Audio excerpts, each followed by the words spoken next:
Assalomu alaykum hurmatli haqiqatni izlanguvchilar. Bu qitimliq leksiyarimizga xush keldinglar. Yangi leksiyani boshlashdan burun oldingi qitimliq shekar haqidagi hikoya nomli leksiyarimizga kelgan inkasga asosan shu leksiyada tilga ilingan hujjatli filmning rasmini bu yerga qistirib qo'ydik. Filmga qiziquvchilar bo'lsa, ko'rib chiqishingizni tavsiya qilamiz. Asli bu leksiyani videolik qilib ishlashga tayyorlik qilgan bo'lsakmi, tuyuqsiz safarga chiqib qilib, vaqtida tarqitayli deb ovozli shaklda tarqitishga majbur bo'lib qoldik. Bundan keyingi leksiyalarimizni yana davomli videolik shaklda ishlab, sizlarga sunishga tirishamiz. Bugungi bu leksiyarimizda sog'lomlik haqida ko'pchilik bilan ozroq izlanishlarimizni va fikrlarimizni o'rtoqlashib o'taylik dedik. Chunki bundan keyin bizga keladigan xavflar ichida sog'lomlik masalasi birinchi o'rinda keladi deb qaraymiz.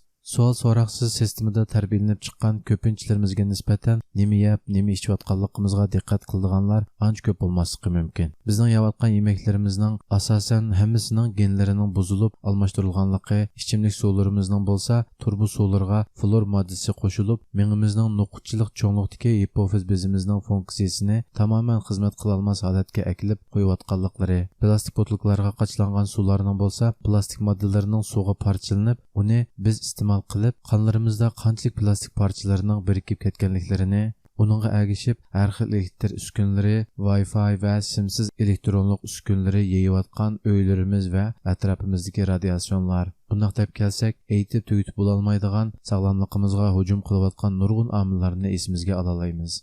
Shekar haqidagi hikoya nomli leksiyarimizda tushib qolgan nuqtani bu mazmun bilan bog'lasak, 1950-yillardan boshlangan shekarni normal miqdordan bir qancha hassa ortiq iste'mol qilish bilan 1980-yillardan boshlab Amerikada semizlik va diabet kasali tez suratda ko'payib, 2000-yillardan keyin butun dunyoda portlash xarakterlik oshgan. Rak kasalining eshishimi mushu grafiklar bilan birga kelgan. Sog'lomlikning gapi chiqqanda 35 yoshdan tuvanlarimizning ko'p diqqatini tortmasligi mumkin. Ko'pincha yoshlar muhimligini bilsimi, yanada sal qarab qoladi. Ammo 50 yoshning ustidagilar uchun cho'qim jiddiy qaramasa bo'lmaydigan bir tema. Vatandagi manzarani esimizga olsak, dorixonalar ijarasi qimmat bo'lgan markaziyovat ko'chalarda ichiladi. Buningdan dorining foydasining qancha yuqori ekanligini ko'ra olamiz.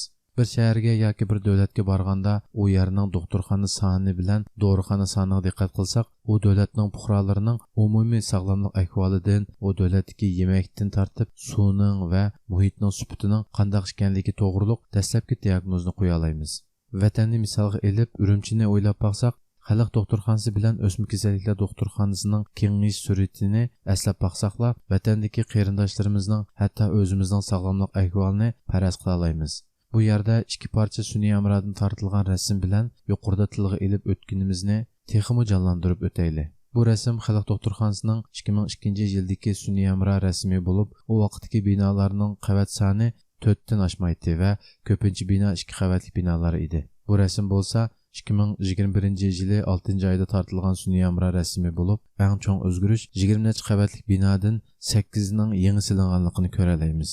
Hammadan bakarak tez kengaygini bo'lsa, o'smir kasalliklar doktorxonasi bo'lib, 2002-yili sun'iy amrodan tortilgan bu rasmdan faqatla bir dastlabki kichikkina 6 qavatli bir binodan hozirgi 20 qavatlik 3 binosi bo'lgan cho'ng doktorxonaga taraqqiy qilib ketganligidan biz nima uchun 55 ning ustidagilarning ko'pinchisining har xil rak va o'smir kasali bilan tugab ketayotganlik haqiqatini doktorxonalarning egiz binolarning bino soni va qavat soniga qarab faraz qila olamiz. Vatandagi boshqa viloyat va nohiyalarning doktorxonaning kengayish ahvolini o'ylab baqsak, asosan yuqorqi 2 doktorxonaga o'xshash manzara oldimizga chiqadi. Hamda qaytib kelib atrofimizga diqqat qilsakla, shu sistemaning yurgizayotganligini bayqaymiz. Yemek bilan zaharlab, dori bilan og'riq yetkazadigan nervlarni mas qilib, vaqtliq saqaygan ta'sirini berib, oxirida rak bilan topgan targinni doktorxonaga to'lash orqali quruqtilib, bu hayot bilan xo'shlashadigan bir hayot tragediyasi bargan sari ko'p kishilar bilan oilalarda yuz bermoqda. Balkim bu yerda bu yemeklikdan tortib kasal bo'lish va rak bo'lishni yana sistemaga bog'lab olganligimizni ko'rib, ba'zilarimiz bak zo'rlagandek bo'lib qoldimi deb o'ylab qilishimiz mumkin. Biz bu yerda shu rakka oid qismini azroqla ichib o'tib ketsak, balki rak kesil to'g'riliq farqliq tushunishga boshlab, sistema bilan munosabatli ekanlik qanoatiga berib qolganliginglarga ishonamiz. O'tib ketgan 100 yilning eng ulug' talant egalarining biri bo'lgan rakni davolash usulini topgan doktor Royal Rife 1920 da rak hujayrasini davolash tadqiqotini boshlab, 1932 da rak hujayrasini sog'lom hujayradan ayirib, rezonans prinsipi bilan faqatla rak hujayrasini parchalaydigan usul bilan rakni davolab saqaytgan. Shu vaqtdagi texnikalar bilan yasab chiqqan har xil iqtidorga ega mikroskop va davolash uskunalari doktor Rife tarafidan ijod qilingan bo'lib, yasab chiqqan va iqtidorini kuchaytgan davolash uskunalari bilan 14 medalyon va boshqa sharaflarga muyassar bo'lgan. 5282 parchadan tarkib topgan yuqori aniqlik mikroskopni yasab chiqib, viruslarni ko'z bilan ko'rgan tunji inson bo'lgan. 20 qitimga yaqin mag'lub bo'lgandan keyin rak hujayrasini yo'qotishda g'alaba qozongan. Biroq asli butun insoniyatga foyda elib keladigan bu tadqiqot va bu usul 1934-yildan keyin bu turni qo'llaganlarning suiqasd bilan o'ldirilishi va doktor Rifening mikroskopi bor bo'lgan tajribaxonasiga o't ketishi bilan nurg'un tadqiqot materiallari o'g'irlangan va ko'ydirilib yo'q qilingan. Oxirida soqchilar doktor Rifening qo'lida qolgan tadqiqot natijalarini tekshirish bahonasi bilan musodara qilgan. Dori şirketleri tarafidan qo'llab kelingan tibbiy jurnallar doktor Rifening tadqiqot natijalarini jurnalda e'lon qilishni rad qilgan. 1939-yilga kelganda doktor Rifeni qo'llagan kasbdoshlari va tibbiy sohadagi doktorlar uningdan yiroqlashib, uning bilan munosabatlarini uzgan. Bu tamoman dori shirkatlarining ular ustidagi bisimlari tufaylidan bo'lgan. O'zining umrlik tadqiqotining yo'q qilinishiga shahid bo'lgan doktor Rife qolgan umrini umidsizlikda aroq bilan 1971-yili ko'p miqdordagi spirtdan zaharlanish bilan hayotini oxirlashtirgan. Dunyodagi rak dorisi bozorining 42% qismi Amerikadagi dori shirkatlarining, qolgani Germaniya, Fransiya, Angliya, Ispaniya bilan Italiyadan iborat Yevropadagi 5 cho'ng rak dorisi shirkatining qo'lida. Faqatla 2010dan 2014-yilgacha 45 yangi rak dorisi bozorga silingan. Dünya Səhiyyə Təşkilatının doklatiga asoslanganda rak kesiliga giribtar bo'lg'uvchilarning yillik davolash uchun sarf qilinadigan puli 1 trillion dollardan oshadi ekan.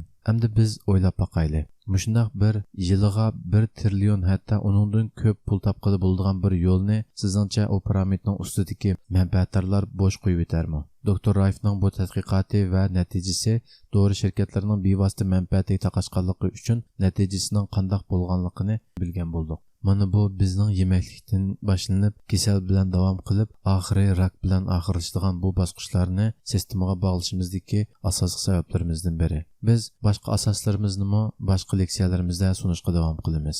Piramidning ustidagilarning diniy e'tiqodlari va dunyo qarashi bizlardan bakli farqli bo'lganligi uchun mugdab qolgan, bexutlashgan va ularning hiylasiga o'sharligini yo'qotgan insonlar ularning nazarida faqatla foydalanish va sumirish quroli. O'zlarining o'limsizlik yo'lini tepish uchun ishlatadigan tajriba oqchashqini va qurgan piramid sistemasidan iborat bu sistemaning normal ishlashi uchun ko'ydirilgan yiqilg'usi o'rnida ko'rgach, ularda ish og'ritish, vijdon degandek sifatlarning bo'lishi asla mumkin emas.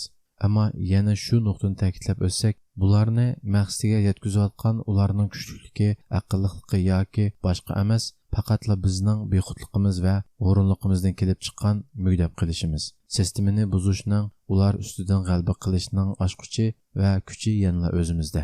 Biz piramid sistemasini qismliq leksiya shaklida ko'pchilikka sunishimizdagi maqsadning birisi mugdab qolganlarimizni nuqib uyg'otish, uyg'ongandan keyin o'ylanayotgan o'yinlarni bilish, bilgandan keyin uningga qarshi tadbirlarimizni qanday elish kerakligini izdanish va o'zimizdan boshlab oilamizgacha, andan urug' tuqqanlarimizgacha uyg'otib, sistemaning quli emas, haqning quli bo'lishga sabab qilish uchun ojizona tillarimiz bilan bu leksiyalarni tayyorlab sunib ketyapmiz. Sog'lomlikqa bo'lgan tushunishimiz va bergan ahamiyatimiz bu sistemadan qutulib chiqishning tunji va eng muhim qadami. Yashayotgan bugunimiz bo'lsa, Davud alayhissalomning kun keladi, insonlarning yeganlari o'zlariga tuzoq bo'ladi degan shu kunlarni yashayapmiz. Shunga asli bu sog'lomlik nuqtasi eng burun oilada, ondan qolsa maktablarda, hamma darslardan, hamma bilimlardan burun o'rgatiladigan nuqtalardan biri edi. Ammo faqatla imtihon berib sinib o'rlash uchun shuncha ko'p vaqtlar sarf qilib, shuncha ko'p fanlarni o'rganimiz yo'q. Nima uchun sog'lom ozuqlanish odatini va uningga aloqador bilimlarni o'rganmaymiz yoki nima uchun o'rgatmaydi? Nima uchun milliy tibobat, yerlik retsept degandek asrlarcha yetib kelgan amaliy tajribaga tayangan kasalning oldini oladigan va kasalni yilsizdan davolaydigan, aks ta'siri yo'q, tanarxi tuvan bo'lgan bu tibobatlarimiz butun dunyo manfaatining asosiga qurilgan g'arb tibobati va zamonaviy tibobatning kelishi bilan bularni davlatlar qonun chiqarib, milliy tibobatlarimiz supurib etildi. Nima uchun xalqdan yiroqlashtirildi? Bu savollarni ko'pchilik hammamiz izlanib baqsaq, savol qo'yish orqali haqiqatga erishimiz. Haqiqatning usti yepilgan pardalarni yechib tashlay olamiz. Shunga bugungi ma'rif sistemasi ko'pincha davlatlarda mugdab qolganlarni savol qo'ymaydigan inson tipi qilib tarbiyalab chiqadi. Biz yuqorida oshqush bizda degan oshqushni texmo konkret qilib tushuntirib baqsaq, cho'nglarning avval yemak yeyishni o'rgan, andin ma'rifatdan so'z och degan so'zidan biz yemak yeyishning ayrim bir ilm ekanligini, hatto hayotimizdagi eng muhim bo'lgan, eng avval o'rganadigan ilm ekanligini bilalaymiz. Bu ilmning javhirini 1400 yillar burunla bizga so'yimli payg'ambarimiz aytib bergan. Payg'ambarimiz zamonida boshqa davlatdan payg'ambarimizning yoniga kelib, u yerdagi xalqni davolab qo'yish uchun kelgan danglik bir doktor kelib xeli uzun vaqtgacha birmi kishi kasal ko'rsatgili kelmagan. Buni ko'rgan doktor saqlab beqib, oxiri taqat qilolmay davlatiga qaytish uchun payg'ambarimizdan ijozat so'ragan va ketishdan burun shu bir savolni so'ragan. Sahobalar nima qilganiga kasal bo'lmaydi deb so'raganda payg'ambarimiz shu javobni bergan. Mening sahobalarim xeli oshmay turib yemak yemaydi. Yegan vaqtida kekirib ketgudak emas, ishtahlari texi bor bo'lsa-mu, dasturxondan turib ketadi deb javob bergan. Buni anglagan doktor mana sog'lomlikning sharti budur deb hayajonlanib ketgan. Payg'ambarimizning bu so'zini yig'incha qilsak, ya'ni oshmay turib yemaydi, to'ymay turib to'xtaydi degan ma'no chiqadi. Payg'ambarimizning kuniga 2 vaqt yeyish, ardashtirib yemaslik, kunda 2 vaqtdan ko'p yeyish isrofdir, kasallikdir degan hadislari bor. Yana misol olsak, butun kasalning sababi ko'p yeyish, butun dardlarning chorasi ochlik degan hadisi bilan har kasalning asosida to'qliq bor degan hadisi.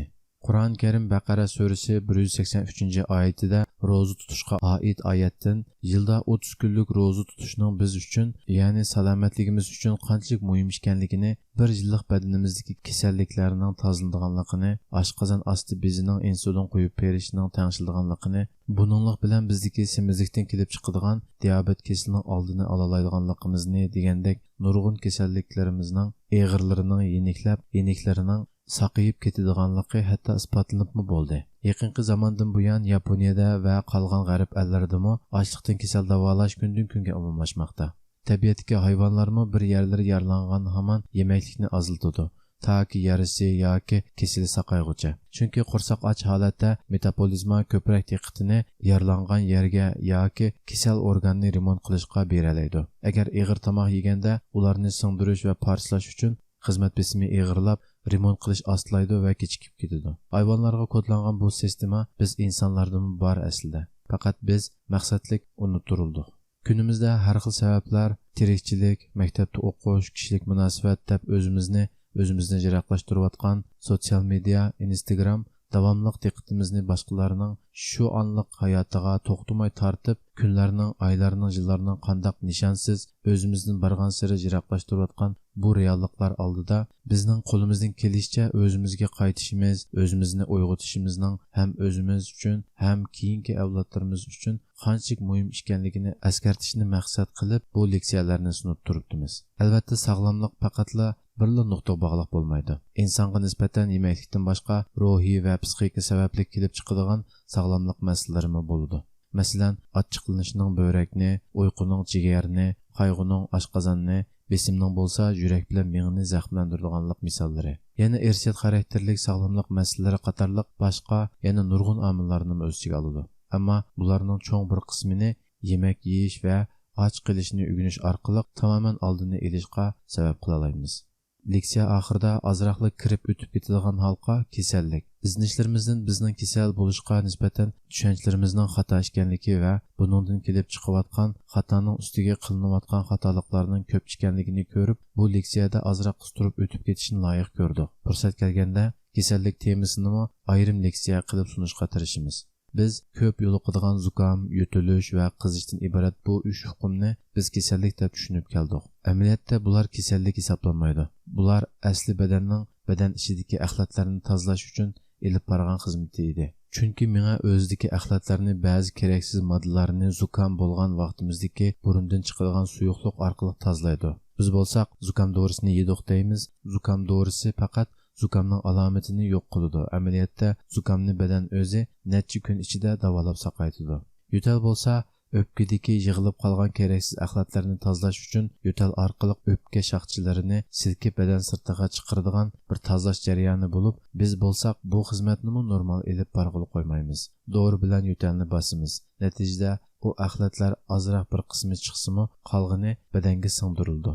Qizish bo'lsa badandagi axlat, xilit yoki viruslarni tozalash uchundir. Biz suvni qaynatib yemeklarni pishirib yeyish orqali ularning tarkibidagi bizga ziyonli bo'lgan mikrob va bakteriyalarni tozalagandek qizish orqali badan temperaturasini yuqori ko'tarib, qiziq temperaturada ularni tozalaydi. Mana shu jarayonni biz qizitmani to'xtatish dorisi orqali badanning o'zini tabiiy davolash mexanizmisini sog'lom ishligini qo'ymaymiz.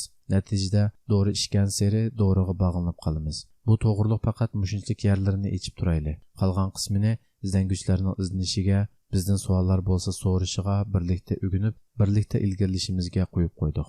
Bu qitimliq leksiyaning yemek to'g'riliq so'zlangan mazmun qismini agar ko'p izlanishga hozircha vaqtimiz yo'q deb qarasak, yuqorida deb o'tilgan payg'ambarimizning bir qancha hadisini kundalik turmushimizga tatbiq qilsaklar, sog'lom bir badanga erishishga sababini biz qilgan bo'lamiz. Natija Allohdan. Qarindoshlarimizning leksiyamizni oxirgacha ko'rib berganligi uchun rahmatimizni aytamiz. Amgikimiz uchun qonimizni tashviq qilib qo'yishni va yoqtirdim belgisini besib qo'yishni unutmag'aysizlar. Allohga omonat bo'linglar.